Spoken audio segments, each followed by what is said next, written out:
Assalamualaikum warahmatullahi wabarakatuh. Kami daripada Kumpulan 10. Saya Muhammad Hakim. Ini kawan saya. Afifuddin bin Azizan. Dan ini kawan saya. Dan saya Muhammad Syazwan bin Samsudin. Kami bertiga akan membentangkan tajuk ketidaksamaan akibat kepelbagaian sosial budaya di sekolah. Dalam kurungan, tajuk yang kami pilih adalah gender dan kaum. Baik, fokus perbincangan kumpulan kami akan bahagikan kepada 7 poin. Yang pertama, pengenalan. Yang kedua, ketidaksamaan akibat kepelbagaian sosial budaya. Kemudian kita kecilkan lagi, ketidaksamaan akibat kepelbagaian sosial budaya di sekolah. Kemudian ketidaksamaan kaum. Kemudian ketidaksamaan gender. Akhir sekali, peranan guru dalam menangani isu-isu tersebut. Dan kita tutup dengan kesimpulan. Baik, untuk pertama sekali, pengenalan. Baik, pengenalan. Pendidikan merupakan satu usaha sistematik yang bertujuan untuk pertama, menyampaikan pengetahuan, nilai, sikap dan kemahiran kepada ahlinya.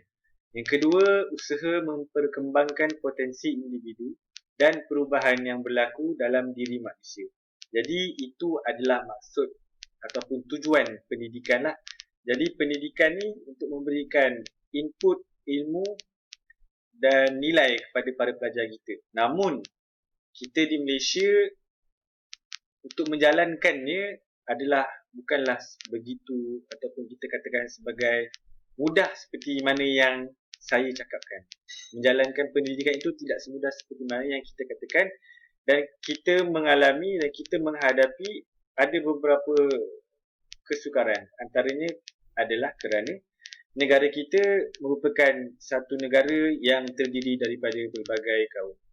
Jadi, kepelbagaian sosio-budaya dalam sistem masyarakat majmuk di negara kita secara tidak langsung akan memberikan kesan kepada sistem pendidikan secara umumnya dan kepada suasana pembelajaran khususnya. Jadi, ini sebagai pengenalan lah. Kita berada di negara Malaysia yang berbilang kaum, yang mana untuk menjalankan pendidikan, untuk menjayakan agenda pendidikan dalam kalangan masyarakat yang berbilang kaum ni, kita perlu ada strateginya. Baik, saya akan terus kepada slide yang kedua. Jadi, antara kesukarannya ataupun isunya di sini, masalahnya di sini adalah ketidaksamaan akibat kepelbagaian sosial budaya itu. Yang pertama adalah gender, iaitu lelaki. Penduduk Malaysia dianggarkan seramai 31.7 juta, orang merangkumi komposisi jantina seramai 16.4 juta lelaki dan 15.3 juta perempuan, dengan nisbah 107 lelaki bagi 100 orang perempuan. Jadi kita dapat lihat di sini yang lelaki lebih ramai daripada perempuan. Kemudian kaum. Etnik Bumiputera mencatatkan peratusan tertinggi, iaitu sebanyak 68.6. Kemudian China 23.4 dan akhir sekali India sebanyak 7.0. Dan lain-lain adalah sebanyak 1.0%. Okey, Melayu lah yang paling ramai, Bumiputera. Bumiputera. Kerana kita orang asal dari sini. Kita bukan dari negara luar. Diambil oleh British untuk menjalankan apa lah.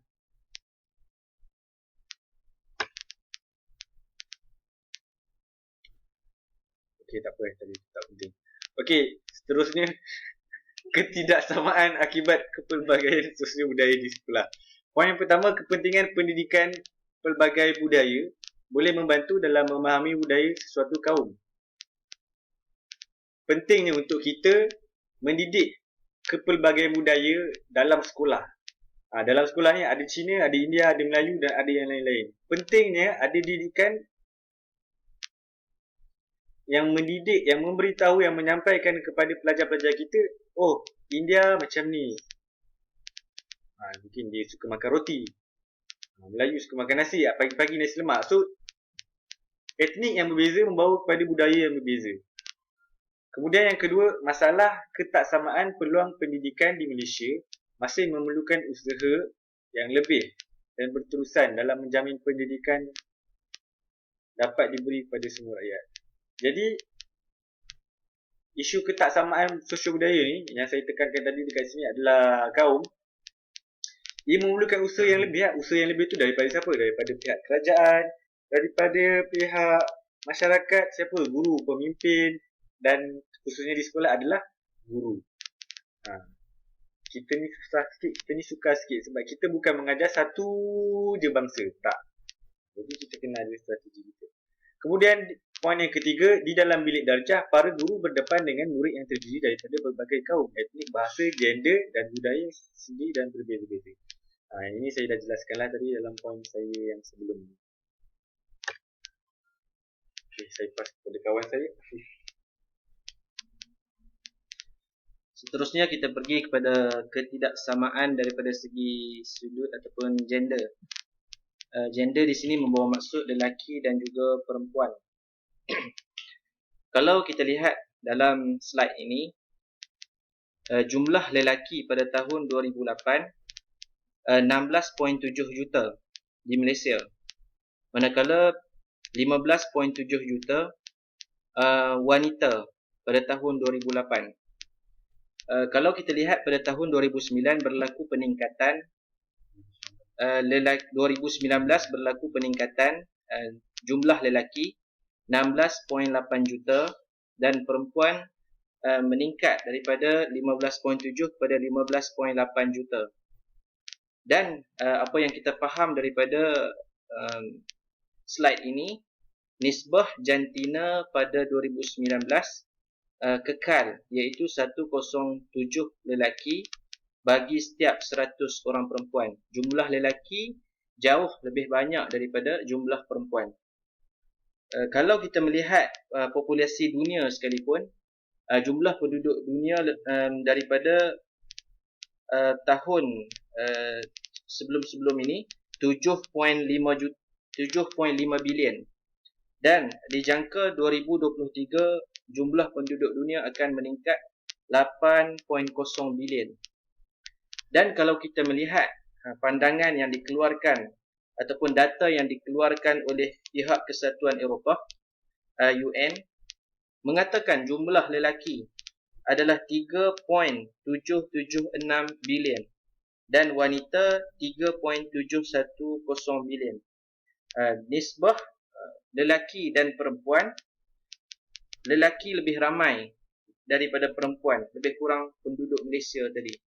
Disebabkan perbezaan jantina ini, berlakulah jurang ketidaksamaan gender, khususnya dalam bidang pendidikan.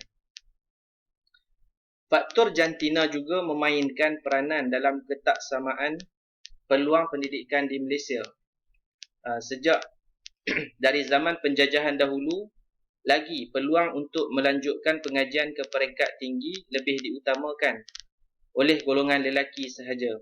Buktinya kemasukan pelajar ke sekolah lebih dimonopoli oleh pelajar lelaki. Poin ini dia nak menerangkan kepada kita pada zaman dahulu. Zaman dahulu, iaitu zaman penjajahan dahulu, keutamaan pendidikan hanya dititik beratkan kepada orang lelaki sahaja.